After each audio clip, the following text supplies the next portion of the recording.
cuando no las contesta. Y nunca diga que la oración es una pérdida de tiempo. Usted puede decir, algo no está bien. ¿Por qué Dios no ha contestado mi oración?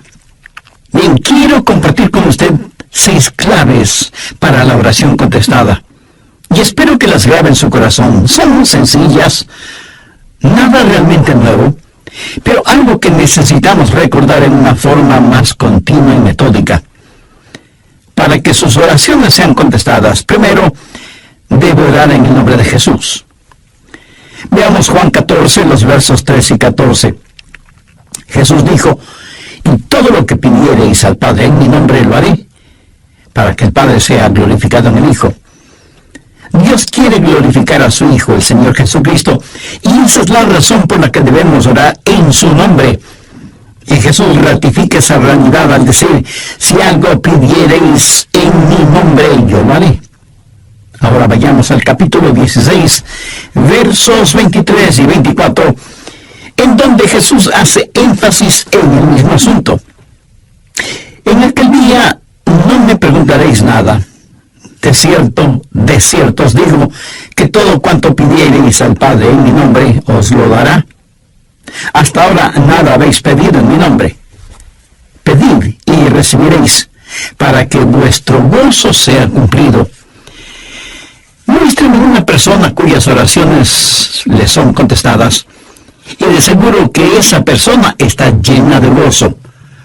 Jesús también dijo en Juan 14, 6, yo soy el camino y la verdad y la vida. Nadie viene al Padre sino por mí. Y esa es la verdad en cuanto a la oración. No hay forma de llegar a Dios el Padre sino únicamente por medio de su Hijo Jesucristo. Supongamos que usted se pierde buscando una dirección en un lugar que no conoce. Así que detiene a una persona en la calle para que le ayude, y esa persona le dice, vaya derecho 3 cuadras más, luego vire a la derecha, verá una casa blanca con una cerca de madera, entonces vire a la izquierda, y esa es una calle sin salida. Recorra 3 cuadras más, vire a la derecha, y usted le interrumpe y le dice, un momentito, por favor, no puedo recordar todo eso, déjenme anotarlo. Y la persona que le está dando las direcciones le dice, ¿sabe qué? Yo estoy yendo en la misma dirección, permítame guiarle. Usted únicamente sígame. Esa persona no solo le señala el camino, sino que, por así decirlo, se vuelve el camino.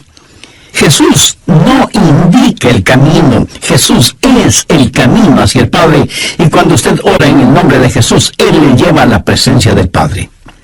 Anota Efesios 2:18. Porque por medio de Él los unos y los otros tenemos entrada por un mismo Espíritu al Padre. ¿Qué significa orar en el nombre de Jesús? Significa orar con su autoridad. Cuando usted pone su firma en un cheque y se lo da a alguien, esa persona va al banco y lo efectiviza. El banco le entrega la cantidad de dinero estipulada en el cheque, porque ese cheque lleva su nombre, lleva su firma, y con su firma usted le autoriza al banco la entrega de ese dinero. Trata de ir a cualquier banco y hacer efectivo un cheque que no tiene ninguna firma, y le aseguro que estará metiéndose en profundos problemas. Cuando pedimos en el nombre de Jesús, no estamos simplemente rociando con algún polvito mágico oraciones al decir en el nombre de Jesús, abracadabra, que lo que he pedido se haga. No es así de ninguna manera. Orar en el nombre de Jesús significa, primero, obedecer su mandato. Segundo, hacer algo aprobado por Él. Tercero, saber que eso le dará honor y gloria a Él. Y cuarto, saber que el Padre será glorificado por lo que hacemos en el nombre de Jesús. Si usted ora sin usar el nombre de Jesús legítimamente, no tiene ninguna razón para esperar que su oración sea contestada. Ahora, obviamente, el orar en el nombre de Jesús significa que usted debe ser salvo, que debe ser su discípulo y que debe estar en comunión con Él para conocer su voluntad. No solo ora en el nombre de Jesús, sino que también ora en el Espíritu. Veamos Efesios 6:18. Orando en todo tiempo, con toda oración y súplica en el Espíritu, y velando en ello con toda perseverancia y súplica por todos los santos. Así como se debe orar en el nombre de Jesús, hay que orar en el Espíritu. Casi al final del Antiguo Testamento hay un versículo muy interesante. Busque Zacarías 12:10. Dios habla de lo que hará en los últimos días, cuando los judíos como nación vengan a Jesús. Y derramaré sobre la casa de David y sobre los moradores de Jerusalén espíritu de gracia y oración, y mirarán a mí, a quien traspasaron, y llorarán como se llora por hijo unigénito, afligiéndose por él como quien se aflige por el primogénito. Hay muchas cosas maravillosas en este versículo, pero lo que más me bendice es que Dios dice que hay un Espíritu, el Espíritu Santo, que es el Espíritu de gracia y de oración. ¿Tiene usted dificultades al orar? ¿Sabe por qué? Porque no está lleno del Espíritu. Porque cuando lo esté, la alabanza y la oración fluirán de su Espíritu. Usted estará constantemente alabando a Dios y constantemente suplicando en oración. Dios dice que un día Él va a derramar su espíritu de gracia y oración sobre los judíos, pero Él ya ha derramado su espíritu de gracia y oración sobre usted. Por lo tanto, usted debe orar en el Espíritu. En la pequeña epístola de Judas, el verso 20, dice: pero vosotros, amados, edificando sobre vuestra santísima fe, orando en el Espíritu Santo. ¿Había notado eso? ¿Cómo se desafía usted mismo? Orando en el Espíritu Santo. ¿Por qué es tan importante orar en el Espíritu? Bien, sabemos que cuando oramos en el nombre de Jesús, oramos con autoridad. Pero cuando oramos en el Espíritu, oramos con fortaleza para que Él nos ayude. Déjeme, le muestro algo en Romanos 8:26. Y de igual manera, el Espíritu nos ayuda en nuestra debilidad, pues que hemos de pedir como conviene, no lo sabemos. Pero el Espíritu mismo intercede por nosotros con gemidos indecibles. Mi amigo, esto significa que cuando usted ora, no lo puede hacer sin el Espíritu, y Él no lo hará sin usted. Es el Espíritu el que ora, y Él hace por usted lo que usted no puede hacer por usted mismo. El Santo Espíritu de Dios inspira, guía, pone energía y sostiene nuestras oraciones. Nuestro espíritu humano es débil, y aunque el Espíritu esté dispuesto, nuestra carne es débil. Por lo tanto, el Espíritu Santo nos ayuda en nuestra debilidad. No hay ninguno de nosotros que alguna vez no haya dicho: fallé en mi vida de oración. Ojalá pudiera orar más. ¿Por qué no puedo hacerlo? Le diré por qué no oramos más. Francamente, porque somos débiles. Pero nuestra debilidad no debe convertirse en incapacidad, sino más bien en fortaleza, porque la Biblia dice que cuando somos débiles, somos fuertes. Si aprendemos a depender en el Espíritu Santo, quien nos ayuda en nuestras debilidades, inspirándonos, guiándonos y capacitándonos. Más aún, Él nos ayuda en nuestra ignorancia. Pues ¿qué hemos de pedir como conviene? No lo sabemos. ¿Alguna vez ha pensado en eso? Estuve una vez en una conferencia bíblica en Dallas. Al finalizar la conferencia, 2 jóvenes estudiantes se me acercaron y uno de ellos me preguntó: pastor, ¿usted ora? Le respondí que sí. Entonces me dio una pequeña tarjeta diciéndome: aquí están nuestros nombres. Somos estudiantes en el seminario, por favor, ore por nosotros. Yo les agradecí y puse esa tarjetita en mi Biblia. He orado por esos estudiantes, pero no creo que lo haya hecho en forma regular. No porque ellos no me importen, Pero una asignación de oración es más que 2 nombres en una tarjeta. Si tuviera que orar por todos quienes me piden que ore por ellos, ni las 24 horas del día serían suficientes, se lo aseguro. Esa es la verdad. Si usted trata de orar por todos y por todo, su oración, en vez de ser un caudaloso río, se convertirá en un estancado pantano. La oración, para que sea poderosa, tiene que ser canalizada. Cuando alguien me dice que está orando por mí, me siento increíblemente bendecido. Y hay hermanos que me dicen que oran por mí diariamente, y doy gracias a Dios que muchos oran por mí. Pero me entristece la realidad de que hay millones de seres humanos por los cuales nadie ora. Ahora escúcheme. Yo no deseo estar en la lista de oración de alguien, a menos que el Espíritu Santo haya puesto primero mi nombre en el corazón de la persona que dice que ora por mí. Y cuando usted está orando por otras personas en forma individual, muchas veces no sabrá cómo orar por ellos. Por ejemplo, su tía Rosita está enferma, y usted ora: Señor, restaura la salud de tía Rosita. ¿Cómo sabe que Dios no está preparando a tía Rosita para llevársela al cielo? Y usted ora para que tía Rosita todavía se quede en la tierra, mientras que, de acuerdo a Juan 17:24, Jesús ora y dice: Padre, aquellos que me has dado, quiero que estén donde yo estoy. ¿Dónde está Jesús? En el cielo. ¿Dónde está la tía Rosita? Todavía en la tierra. En las reuniones de oración, más se ora para que la gente sea sanada que lo que se ora para que la gente sea salvada. Parece que estamos más interesados en mantener a los salvos fuera del cielo que a los perdidos fuera del infierno. No sabemos orar como debemos orar.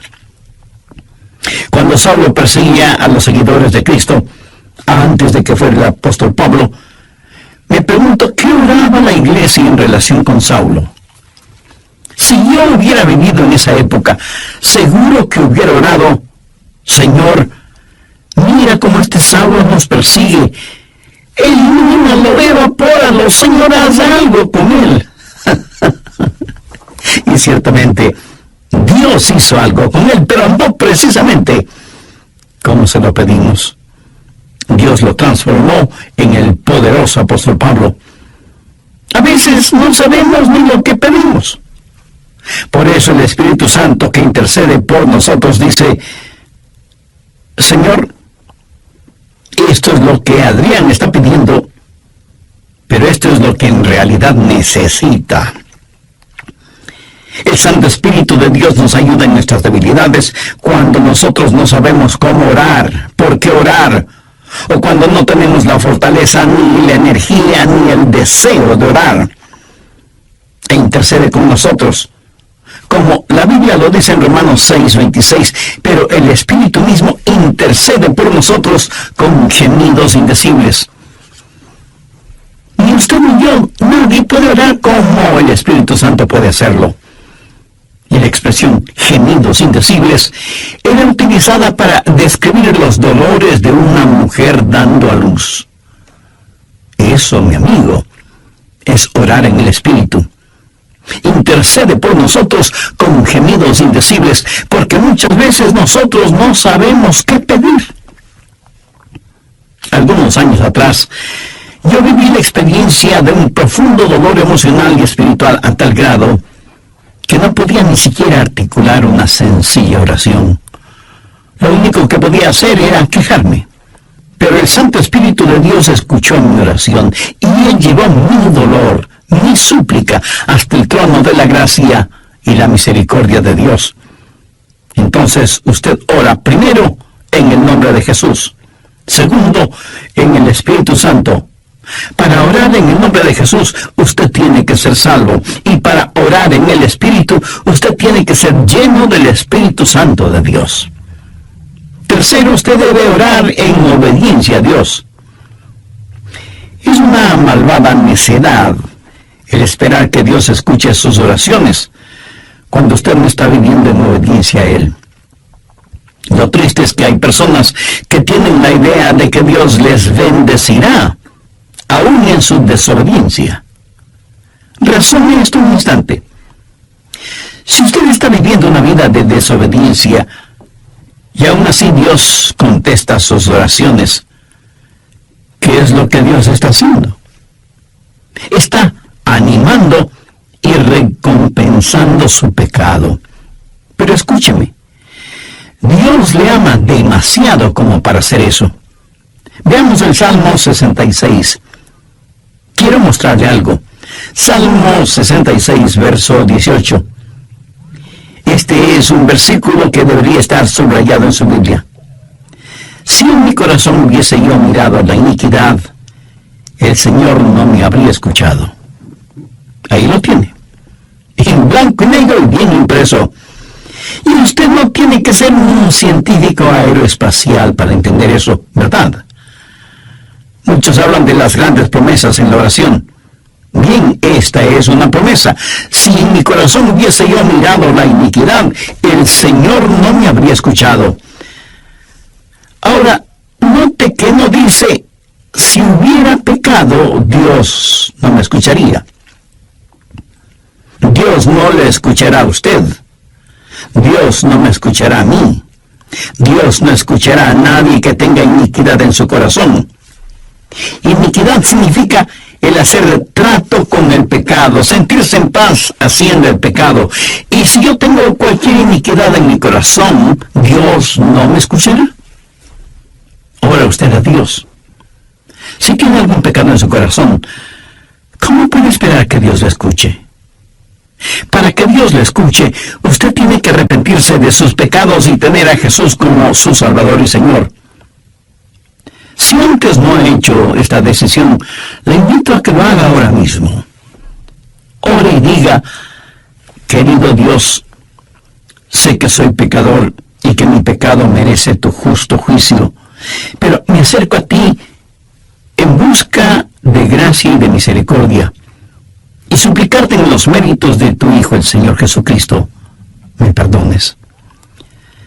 Señor Jesús, tú diste tu misma vida en la cruz para darme vida eterna, y prometiste salvarme si confío en ti. ¿Sabe usted lo que es una vana ofrenda?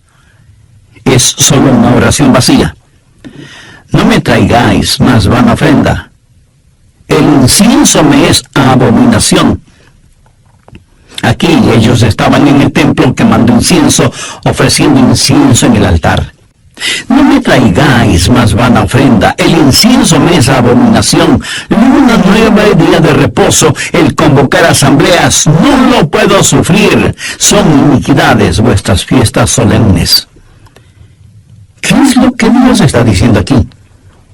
Que todo lo que ellos hacían como parte de su religión, Él lo detestaba. Y en Isaías 1, los versos del 15 al 17, leemos: cuando extendáis vuestras manos, yo esconderé de vosotros mis ojos. Asimismo, cuando multipliquéis la oración, yo no oiré. Llenas están de sangre vuestras manos, lavaos y limpiaos, quitad la iniquidad de vuestras obras de delante de mis ojos, dejad de hacer lo malo, aprended a hacer el bien, buscad el juicio, restituid al agraviado, haced justicia al huérfano, amparad a la viuda. Veamos ahora Isaías 59:1. He aquí que no se ha cortado la mano de Jehová para salvar, ni se ha agravado su oído para oír. Dios no se ha vuelto manco ni sordo, pero vuestras iniquidades han hecho división entre vosotros y vuestro Dios, y vuestros pecados han hecho ocultar de vosotros su rostro para no oír. ¿Ha leído alguna vez algo del libro de Esdras? Vayamos al capítulo 9, verso 6. Esdras está orando y dice: Dios mío, confuso y avergonzado estoy para levantar, oh Dios mío, mi rostro a ti, porque nuestras iniquidades se han multiplicado sobre nuestra cabeza, y nuestros delitos han crecido hasta el cielo. Mi amigo, debemos orar en obediencia. Para resumir un poco todo esto, vamos a la primera epístola de Juan. No el Evangelio de Juan, sino la primera epístola de Juan, capítulo 3, verso 22. Y cualquier cosa que pidiéramos, la recibiremos de Él, porque guardamos sus mandamientos y hacemos las cosas que son agradables delante de Él. Los rebeldes jamás verán sus oraciones contestadas. Déjeme retroceder un poco las páginas de la historia. ¿Recuerda cuando Israel había conquistado Jericó? Y tuvieron que pelear contra un pequeño pueblito. No era ninguna gran ciudad. Un pueblito llamado Ai. Apenas 3 letras, H-A-I, Ai.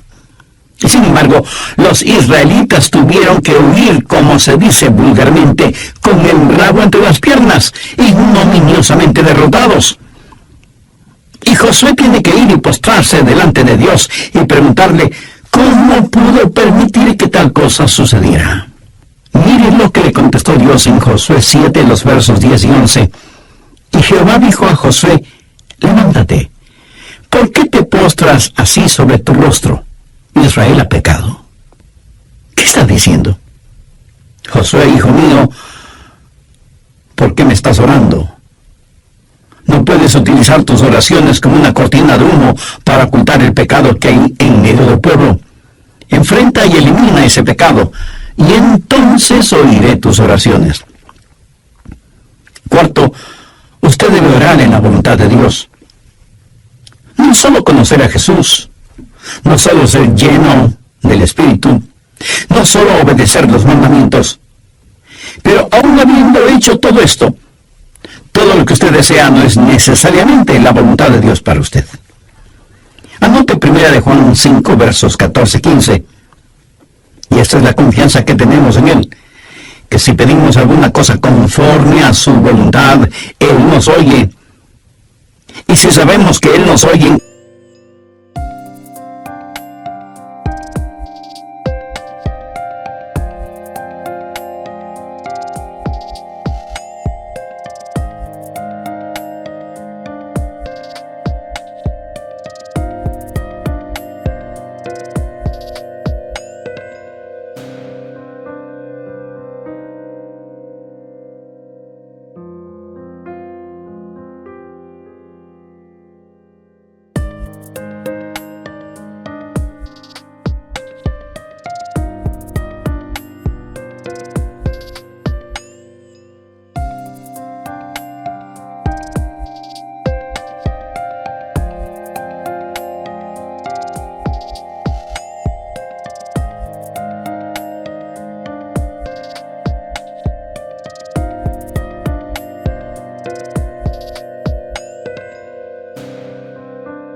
sabiendo lo que es, sino comprometiéndose a hacerla aún antes de saber lo que es. Eso es confianza. Sencillamente diga: Señor, estoy listo y haré lo que quiera que tú quieras que haga. Y aunque esa frase pueda trabar nuestra lengua, destraba nuestra capacidad de obediencia. Debo admitir que muchos tienen temor de la voluntad de Dios. De alguna manera se les ha metido la idea en la cabeza de que si se prestan para servicio bajo la voluntad de Dios, van a terminar como misioneros en el país de sal si puedes, viviendo en una choza con piso de tierra y comiendo carne de serpiente o quién sabe qué otros exóticos alimentos. ¿Sabe qué? Pudiera ser que así suceda. La forma de conocer la voluntad de Dios es aceptando la voluntad de Dios antes de conocer cuál es la voluntad de Dios. Y aunque suena complicado lingüísticamente, espiritualmente no lo es. Pero usted me dice, el pastor, quiero más detalles. Muy bien, le voy a dar más detalles. La voluntad de Dios es buena, perfecta y aceptable. Y si piensa que esto lo digo porque soy muy inteligente, pues siento desilusionarle. Veamos qué dice Romanos 12, versos 1 y 2. Así que, hermanos, os ruego por las misericordias de Dios que presentéis vuestros cuerpos en sacrificio vivo, santo, agradable a Dios, que es vuestro culto racional. No os conforméis a este siglo, sino transformaos por medio de la renovación de vuestro entendimiento, para que comprobéis cuál sea la voluntad de Dios, agradable y perfecta. Usted no necesita saber nada más que esto. La voluntad de Dios es buena, agradable y perfecta. Preséntese usted mismo como un sacrificio vivo y santo delante de Dios, y usted, sin ninguna sombra de duda, conocerá y comprobará que la voluntad de Dios es siempre buena, agradable y perfecta. La oración es para manipular la voluntad de Dios, para que se amolde a la suya. Es descubrir la voluntad de Dios y meterse de cabeza en ella. Pero escúcheme con atención. En última instancia, usted no encuentra la voluntad de Dios. La voluntad de Dios lo encuentra usted. Cuando su corazón está bien con Dios, usted presenta su cuerpo como un sacrificio vivo y rehúsa el ser amoldado por el sistema y los valores del mundo, para más bien ser transformado, renovado en su mente y empezar a pensar los pensamientos de Cristo y, por lo tanto, tener la capacidad de orar en la voluntad de Dios. Quinto, orar en comunión con los creyentes. Por favor, busque el Evangelio de Marcos, capítulo 11, los versos 25 y 26. Y cuando estéis orando, perdonad si tenéis algo contra alguno, para que también vuestro Padre que está en los cielos os perdone a vosotros vuestras ofensas. Porque si vosotros no perdonáis, tampoco vuestro Padre que está en los cielos os perdonará vuestras ofensas. Mi amigo, no se olvide que un pecado no perdonado es la más formidable barrera contra la oración. Tantas personas se preguntan por qué sus oraciones no son contestadas cuando están guardando tremendos resentimientos en su corazón. Le pregunto, ¿ese resentimiento, ese enojo, vale la pena tenerlo? Lo que es peor, ¿vale la pena ir acumulándolo, guardándolo, hasta que por fin estalla, hiriendo no solo a quienes motivaron ese enojo, sino a usted mismo? La satisfacción carnal de guardar un resentimiento contra alguien no vale de ninguna manera la pena, porque impide que nuestras oraciones sean contestadas. Escuché de una pequeña niña que una noche, por haberse portado mal, su mamá le mandó temprano a la cama. Pero antes de acostarse, la niña debía orar. Ella así lo hizo. Oró por su hermana y su hermano, oró por su papá y su abuelita, oró por sus amigas en la escuela, oró por su profesora, oró por su perro y por su gato, y finalizó con un alegre amén. Luego, mirando a su madre, le dijo: como habrás notado, mamá, tú no estuviste en oración. Me imagino que esa oración habrá salido de ese cuarto, menos habrá llegado al cielo. Pero hay una profunda lección en esto. Sería una temeraria necedad si alguien, teniendo un espíritu no perdonador, pretende que sus oraciones sean contestadas. Y esto es verdad de manera especial entre marido y mujer. En 1 de Pedro 3:7 leemos: vosotros maridos igualmente, vivid con ella sabiamente, dando honor a la mujer como a vaso más frágil y como a coherederas de la gracia de la vida. ¿Para qué? Para que vuestras oraciones no tengan estorbo. Muchos esposos y esposas, aun siendo creyentes, viven como perros y gatos, son como palo y piedra, Y aún así se preguntan por qué sus oraciones no son contestadas. Sexto, usted debe orar en fe. En Mateo 21:22 leemos: y todo lo que pidiereis en oración, creyendo, lo recibiréis. Por favor, subraye en su Biblia la palabra creyendo. Ore creyendo, y todo vendrá. Ore dudando, y nada tendrá. ¿Alguna vez has dicho, Dios, yo creo, cuando en realidad no creía? Muchos piensan que el decir que creen les era contado como si en verdad creyeran. Estaban mintiendo, ellos lo sabían, y Dios también lo sabía. ¿Alguna vez ha orado sabiendo que Dios escuchaba sus oraciones y recibió una respuesta de Dios? Verá, la fe es también un regalo de Dios. La fe no es algo que usted guarde en su bolsillo o en su cartera para gastarla en cualquier cosa que se le antoje. Usted no puede tener fe para nada fuera de la voluntad de Dios, porque Dios no da fe para nada que esté fuera de su voluntad. Y usted no puede tener ninguna fe a menos que Dios se la dé. Y no faltará quien pregunte, ¿por qué no tengo más fe? Si usted pone en práctica lo que he compartido en este estudio bíblico, le puedo asegurar que descubrirá que la fe está ahí. Cuando usted ora en el nombre de Jesús, cuando usted ora en el Espíritu Santo, cuando usted ora en obediencia y en comunión, cuando ora en la voluntad de Dios, la fe está ahí. Pero si estos elementos espirituales no están ahí, tampoco estará la fe. Ustedes, esposos, han tenido alguna vez un argumento, y si me dice que no, con toda mi cariñosa cortesía le diré que son mentirosos.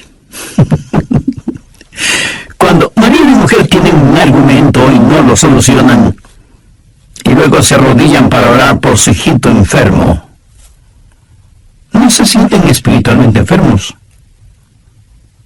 ¿No sienten que están actuando hipócritamente? ¿Saben que sus oraciones no se elevarán un centímetro del piso?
Fue un gran siervo de Dios y un poderoso hombre de fe. Él tenía un diario personal en el cual anotaba todas las instancias de oraciones contestadas y llegó a registrar 25,000 oraciones contestadas, algunas de ellas increíblemente milagrosas, imposibles de explicarlas, aparte de la intervención de Dios. Alguna vez alguien le preguntó a George Muller, ¿cuál es el secreto para que las oraciones sean contestadas? ¿Sabe cuál fue su respuesta? Tenga fe en Dios. Tenga fe en Dios. Ahora, yo no creo que él dijo tenga fe en Dios, sino que dijo tenga fe en Dios. Mira, en realidad no es una gran fe la que necesitamos, sino que necesitamos tener fe en un gran Dios. Fe no es solo un sentimiento positivo, ni el que usted se vuelva frenético o fanático, sino tener la absoluta confianza de que Dios hará lo que usted le ha pedido, si ese pedido está encuadrado dentro de los parámetros de la voluntad de Dios. Los discípulos le dijeron a Jesús: Señor, enséñanos a orar. Y ese debe ser nuestro pedido también, para que Dios nos ayude a ser hombres y mujeres de oración. Hay algunos de nosotros que se resiste a orar. Preferimos ocuparnos en cualquier otra cosa en vez de orar. Y eso se debe a nuestra naturaleza carnal y pecaminosa.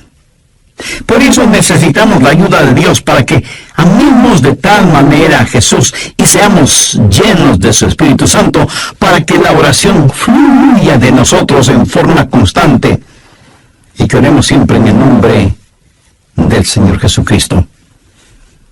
¿Han notado con qué facilidad podemos pasar horas haciendo deportes o realizando nuestros pasatiempos favoritos o simplemente mirando programas en la televisión? Pero ¿qué trabajo nos cuesta invertir unos minutos en la oración? La oración eficaz, mi estimado amigo, debe ser un acto intencional de nuestra voluntad. No debemos acercarnos al trono de la gracia en forma casual, sino en forma totalmente intencional. Seguramente entre quienes me escuchan habrá quienes, a pesar de ser religiosos, este asunto de la oración es muy secundario en sus vidas. Ahora, si usted aún es salvo, mayor razón para que ore a Dios. Lo puede hacer este mismo momento diciendo con sus propias palabras algo como la siguiente oración: Dios eterno, reconozco que soy una persona que no me ha acercado a ti en oración, sino en raras ocasiones. Reconozco también que soy pecador, que estoy perdido y que necesito ser salvo para tener la seguridad de ir al cielo cuando me llame